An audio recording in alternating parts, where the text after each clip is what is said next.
देश के बेरोजगार युवा निराश होकर आत्महत्याएं कर रहे हैं। भाजपा सरकार के लगातार ऐसी नीतियां लागू कर रहे हैं जिसमें बेरोजगारी बढ़ रही है। Centre for monitoring Indian economy की रिपोर्ट के मुताबिक अगस्त महीने में बेरोजगारी दर 12 महीनों के उच्चतम स्तर पर रही। दुनिया का सबसे युवा देश आर्थिक संकट बढ़ता जा रहा है। हमारे होनहार युवा निराश हैं और सरकार गहरी नींद में है।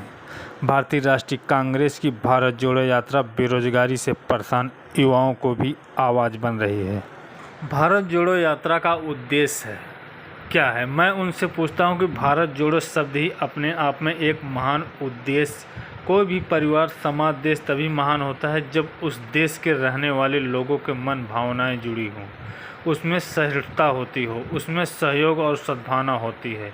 राहुल गांधी जी ने इसी लक्ष्य को सामने रखकर सहिष्णुता के अनछुड़ भंडार महात्मा गांधी जी के गांधी माध्यम से विवेकानंद जी की समाधि स्थल से इस यात्रा को प्रारंभ किया।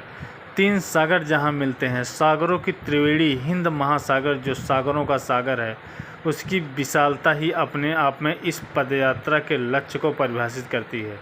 दक्षिण से हमेशा भारतीय संस्कृति के विचार शीर्ष पर उत्तर तक पहुँचते हैं। इसलिए ध्रुव दक्षिण कन्याकुमारी से यह पदयात्रा प्रारंभ हुई और उच्च हिमालय के उत्तुंग शिखरों से हमेशा उच्च लक्ष्यों को प्रेरित करने का काम किया है, प्रेरणा दी। तो इसलिए दक्षिण से उत्तर की ओर यह यात्रा भारतवासियों को एक नई सोच, एक नई दिशा, जब भटकाव, विषमता, निराशा लोगों के मन में पैदा हो रही है, उस समय तिरंगे झंडे के पीछे यह यात्रा लोगों के मन में उत्साह पैदा कर रही है। संघर्ष जितना ही कठिन होगा, विजय उतनी ही शानदार होती है। 150 दिन की यह दुर्गम महातपस्या है। यह महातपस्या एक महान भारत को बनाने के लक्ष्य के साथ है। आगे के दिनों में आप अवश्य हमारी इस बात से सहमत होंगे कि सहिष्णुता, उदारता, सद्भावना ही सनातन है। वही सनातन जिस सनातन परंपरा और धर्म का उल्लेख स्वामी विवेकानंद जी ने किया था।